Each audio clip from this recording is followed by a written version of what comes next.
शहर के चर्चित Ecumenus children academy and Ecumenus kids zone में नामांकन प्रारंभ हो चुका है। इस स्कूल में सभी विषयों के साथ साथ उर्दू की भी पढ़ाई होती है। स्कूल के प्रबंधक निदेशक टीएन पटेल का कहना है कि हमारे स्कूल में लगातार नामांकन हो रहा है। उन्होंने कहा कि नर्सरी क्लास से 10 तक चलने वाले में इस स्कूल में सभी सब्जेक्ट की पढ़ाई के साथ साथ म्यूजिक, पेंटिंग, फिजिकल एजुकेशन और योगा का प्रशिक्षण एक्सपर्ट टीचरों द्वारा कराया जाता है। स्कूल में अच्छी पढ़ाई होने के कारण आज यही कारण है कि उक्त स्कूल में पढ़ने वाले स्टूडेंट जैसे अभिषेक कुमार, सुमित कुमार, पुष्कर राज के अलावा अन्य स्टूडेंट पिछले 10th बोर्ड में लगभग 98% और 99% लाकर इतिहास रच चुके हैं। उन्होंने कहा कि मैं प्रत्येक वर्ष अपने स्टूडेंट को एक्सपर्ट करने के लिए annual function, science, arts and craft exhibition, annual sports, quiz, painting and rangoli competition आदि के अलावा छात्रों को बहुमुखी व्यक्तित्व को निखारने के लिए प्रोग्राम कराता रहता हूं। उन्होंने आगे कहा कि प्रत्येक वर्ष बच्चों को एजुकेशनल टूर का आयोजन भी किया जाता है। उन्होंने कहा कि अपने स्कूल में सुव्यवस्थित computer lab, science lab and library की व्यवस्था भी अपने स्टूडेंट के लिए रखा गया हूँ। मालूम हो कि एकुमेनस चिल्ड्रन एकेडमी 2002 में प्रारंभ कर आज शहर का एक बेहतर स्कूल में इसका नाम भी शुमार किया जाता है।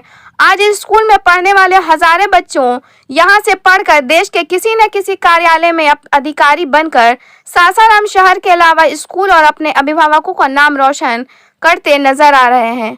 आइए देखते हैं एकुमेनस चिल्ड्रन एकेडमी के प्रबंधक निदेशक टीएन पटेल क्या कहते हैं, सुनते हैं उनकी जुबानी। ब्यूरो रिपोर्ट, बिहार दर्शन।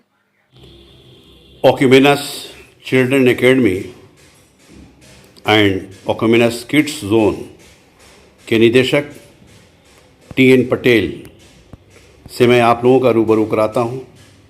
इनसे मैं जानना चाहूँगा कि लॉकडाउन के बाद आपकी स्कूल की व्यवस्था क्या है और लॉकडाउन के पहले आपके साथ किस तरह की परेशानी आई थी।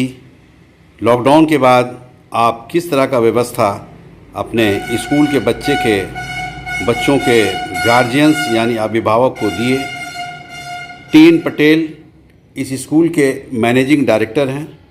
मैं इनसे जानना चाहूँगा। आपसे प्रश्न है कि लॉकडाउन के बाद आप स्कूल जो सरकार के निर्देशानुसार खुला और लॉकडाउन के पहले दोनों में क्या परेशानियां, दोनों में क्या फ़र्क पा रहे हैं आप? देखिए, लॉकडाउन जब हुआ उस समय तो प्रारंभ में ऐसा लग रहा था कि कुछ समय के लिए ही स्कूल बंद किए जा रहे हैं और फिर हम लोगों का पूर्ववत स्कूल संचालन शुरू हो जाएगा। लेकिन धीरे धीरे इसको बढ़ाया जाने लगा सरकार द्वारा और फिर ऐसा लगा कि ये प्रक्रिया लंबे समय तक चलेगी।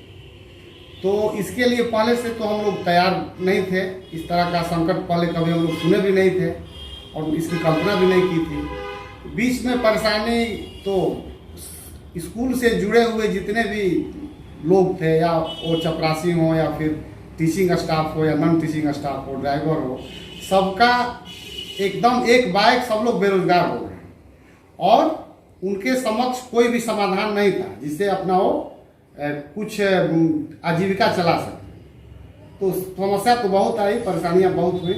लेकिन स्कूल जब रीओपन होने लगा तो फिर धीरे धीरे बच्चे स्कूल आए। बीच में कुछ समय तक स्कूल चला, फिर बंद हुआ। ऐसे मतलब 2-3 चरणों में ये स्थिति आई, इसमें कि कभी स्कूल बंद होता था, कभी स्कूल चलने लगता। सबसे ज़्यादा परेशानी हम लोगों को आर्थिक परेशानी हुई, जिसमें कि विद्यालय का शुल्क जमा नहीं होता था और विद्यालय अपने स्टाफ को, शिक्षकों को सैलरी का भुगतान नहीं कर पाता था। ये सारी परेशानियां आपके साथ आई। इसके साथ साथ हम लोगों ने ये प्रयास किया पेरेंट्स के साथ कि जितना दिन विद्यालय संचालन नहीं हुआ है, हालांकि हम लोग ऑनलाइन क्लासेस चलवाए थे, लेकिन गार्जियन से फी के रूप में नहीं लिए। फी हम लोग माफ कर दिए जितना दिन हम लोग लॉकडाउन हुआ उतने दिन का। और लेकिन एक चीज़ ये परेशानी हुई कि जो पहले क्लासेस चला था लॉकडाउन से पहले और जो ड्यूज पेरेंट्स के साथ के पास रह गया था, उस ड्यूज से भी फी लोग जमा नहीं कर पाए, उनकी अपनी परेशानियां थी।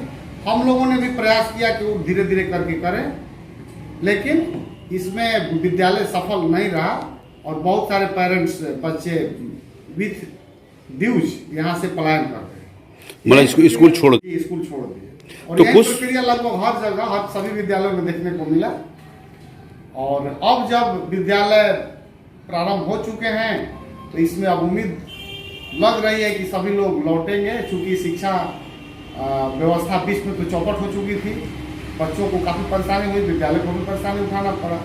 लेकिन अब धीरे धीरे अभिभावक भी इस बात को समझ रहे हैं कि अब लंबे दौर तक बच्चों को विद्यालय से बाहर रखना मुनासिब नहीं है और उनके पक्ष में भी नहीं। देखिए, ये पटेल जी हैं, टीएन पटेल, ये ओकोमेनस चिल्ड्रन एकेडमी, ओकोमेनस किड्स जोन के ये निदेशक हैं।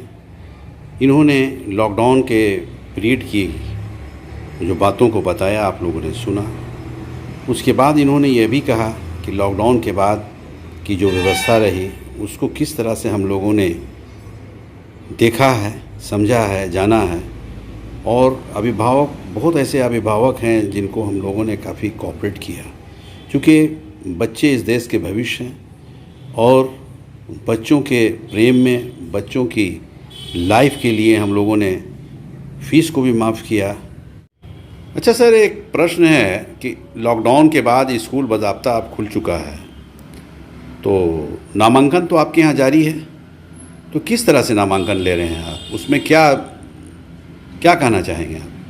जी, स्कूल तो पूरी तरह संचालित हो रहा है। इस पीरियड में हम लोगों ने बच्चों का एग्ज़ाम लिया है और एग्ज़ाम लगभग पूर्ण हो चुका है। 13 मार्च को हम लोगों ने पीटीएम निर्धारित किया है। इसमें बच्चों का रिजल्ट प्रोवाइड किया जाएगा, उनके पेरेंट्स के साथ शेयर किया जाएगा और सारी समस्याओं को उनसे जानकारी ली जाएगी और उनको बताया भी जाएगा। इसके बाद फिर स्कूल संचालित होने लगेगा। और हम लोगों ने, जहाँ तक नामांकन का प्रश्न है, तो नामांकन की प्रक्रिया चल रही है और हमारे यहाँ नामांकन के लिए बच्चों को पहले फॉर्म फिलअप करवाया जाता है और इसके बाद बच्चों का एक टेस्ट दिया जाता है नामांकन के लिए, एडमिशन टेस्ट। और फिर उसमें 50% मार्क्स जो बच्चे लाते हैं उनको उसी क्लास में, जिस क्लास के लिए वो एडमिशन टेस्ट देते हैं, उनका नामांकन हम लोग कर लेते हैं। और फिर नामांकन के बाद फिर क्लास संचालन की प्रक्रिया शुरू हो जाती है। अभी नामांकन का दौर चल रहा है और काफ़ी अच्छी संख्या में बच्चे नामांकन के लिए आ रहे हैं, अभिभावक भी आ रहे हैं। उनको हम लोग नामांकन के लिए सारी चीज़ें जो भी काउंसलिंग के तहत बताया जा रहा है, क्या क्या चीज़ें आवश्यक है, उनको क्या क्या रिक्वायरमेंट्स हैं बच्चों के लिए और किन चीज़ों की आवश्यकता फ्यूचर में होगी, ये सारी चीज़ें हम लोग उनको बता रहे हैं। देखिए, नामांकन यहाँ शुरू है। नामांकन प्रक्रिया को इन्होंने डिटेल्स रूप में बताया। इन्होंने कहा कि बहुत सारे बच्चे अपने अभिभावक के साथ आ रहे हैं और बहुत तेज़ी से नामांकन हो रहा है, इसलिए जिन्हें भी नामांकन करानी हो आप आएँ, नामांकन कराएं और अपनी भविष्य को बनाएं। अच्छा, आपके स्कूल में किस क्लास से किस क्लास तक के बच्चे को पढ़ाया जाता है? हमारे यहाँ प्री प्राइमरी से लेकर और मिडिल सेक्शन तक, क्लास 8 तक के बच्चों का नामांकन लिया जाता है। फिर 9 और 10 के बच्चों को भी पढ़ाया जाता है। हमारा एक और विद्यालय है जो कि शिवसागर प्रखंड में है, जीटी रोड पर, गिरिंडी मौजा में, और वहाँ स्कूल का काफ़ी बड़ा कैंपस है और सभी चीज़ें वहीं संचालित की जाती हैं और प्रयास किया जाता है कि बच्चों को एक्स्ट्रा करिकुलर एक्टिविटीज़ के साथ सारी चीज़ें प्रोवाइड की जाए। ये जहाँ तक सब्जेक्ट का प्रश्न है, जी, तो हिंदी लैंग्वेज सब्जेक्ट्स में हिंदी, इंग्लिश, संस्कृत और उर्दू की भी पढ़ाई की जाती है। विद्यालय के उर्दू भी पढ़ाई जाती है, उर्दू की भी पढ़ाई की जाती है और उर्दू क्लास 10 में भी बच्चे उर्दू से एग्जाम बोर्ड की तैयारी करते हैं और दे रहे हैं। यानी आपके यहाँ उर्दू पढ़ने वाले बच्चों को अभी एडमिशन लिया जा रहा है? जी, उर्दू वाले बहुत सारे बच्चे हैं, हर क्लासेज में सेक्शन उनका है जो बच्चे। अच्छा। देखिए, ये पटेल जी ने कहा कि हमारे यहाँ जो पढ़ाई होती है किस क्लास से किस क्लास तक, इनके ज़ुबानी आपने सुना। सबसे बड़ी चीज़ है कि ऑल सब्जेक्ट्स के अलावा इन्होंने यह भी कहा है कि वैसे बच्चे जो उर्दू पढ़ने वाले हैं उनके लिए भी यहाँ सुविधा है और उर्दू की पढ़ाई हर क्लास में रखी गई है। वैसे लोगों को भी, वैसे अभिभावकों को भी